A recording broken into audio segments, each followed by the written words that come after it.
তো কিয়ামতের আগে মারে ভুলে যাবে, মাকে ভুলে গিয়ে স্ত্রীর পেছনে পেছনে দৌড়াবে। খবরদার, খবরদার। আপনি নামাজি হতে পারেন, মুসল্লি হতে পারেন, হাজী সাহেব হতে পারেন, কিন্তু মা যদি বদদোয়া দেয় আপনার সব শেষ, দুনিয়াও শেষ, আখিরাতও শেষ। মায়ের মর্যাদা বাবার চেয়ে 3 গুণ বেশি। হামালাতহু উম্মুহু, কারণ বাবা পেটে ধরে নাই, পেটে ধরছে কে?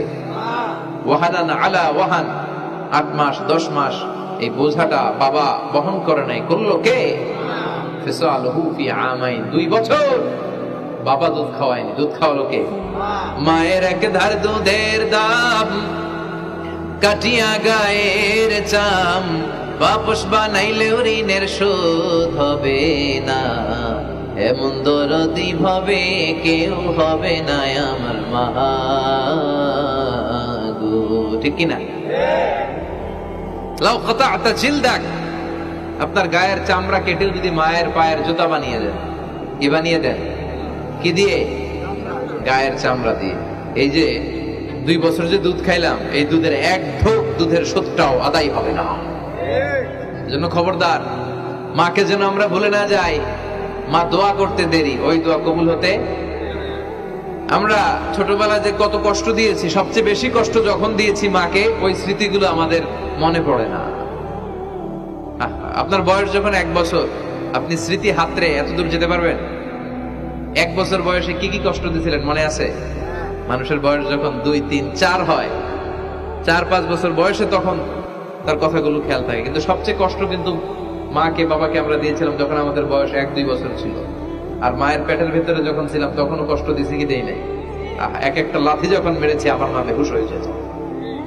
আমাকে আপনাকে জন্ম দিতে যে আপনাদের মা কতটা কষ্ট করেছেন খেয়াল করে শুনে। চিকিৎসা বিজ্ঞানীরা বলে একজন সুস্থ মানুষ 45 ইউনিট পেইন, মানে ব্যথা একসাথে সহ্য করতে পারে। ব্যথার তীব্রতা, সিভিয়ারনেস যদি এর চেয়ে বেড়ে যায়, হয়তো লোকটা বেহুশ হয়ে যাবে, না হয়ে মরে যাবে। কিন্তু আমার আর আপনার মা আমাকে আর আপনাকে জন্ম দিতে যে ওই ডেলিভারি যখন দিয়েছিল, 57+, 57 ইউনিটেরও বেশি ব্যথা তিনি সহ্য করেছিলেন। যেটা কোনো অ্যাক্সিডেন্টে আমাদের দেহে প্রত্যেকের 206টা হাড্ডি, কোন সড়ক দুর্ঘটনায় আপনার দেহের 20টা হাড্ডি একসাথে টাস টাস করে ভেঙে গেলে যত ব্যথা, তার চেয়েও বেশি ব্যথা। যেন খবরদার, খবরদার, মাকে যেন আমরা ভুলে না যাই। মায়ের দোয়া যেন নেই।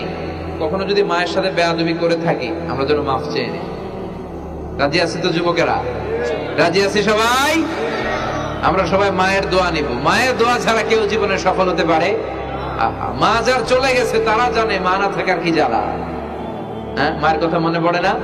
যখন রাত্রি নিঝুম, এই চোখে ঘুম, একলা শূন্য ঘরে, তোমায় মনে পড়ে মাগো, তোমায় মনে পড়ে, জানি তোমার দোয়া পেলে উঠবো সকল বাধা ঠেলে, তোমার দোয়া সকল কাজে ঝরছে মাথায় পড়ে, তোমায় মনে পড়ে মাগো, তোমায় মনে পড়ে, যখন রাত্রি নিঝুম, এই চোখে ঘুম, একলা শূন্য ঘরে, তোমায় মনে পড়ে মাগো, তোমায় মনে পড়ে।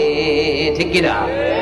আমরা যারা মা হারা, বাবা হারা, আল্লাহর কাছে আমরা কামনা করি, আল্লাহ আমাদের বাবা মাকে তাদের কবরগুলোরে তুমি জান্নাতের টুকরা বানিয়ে দাও।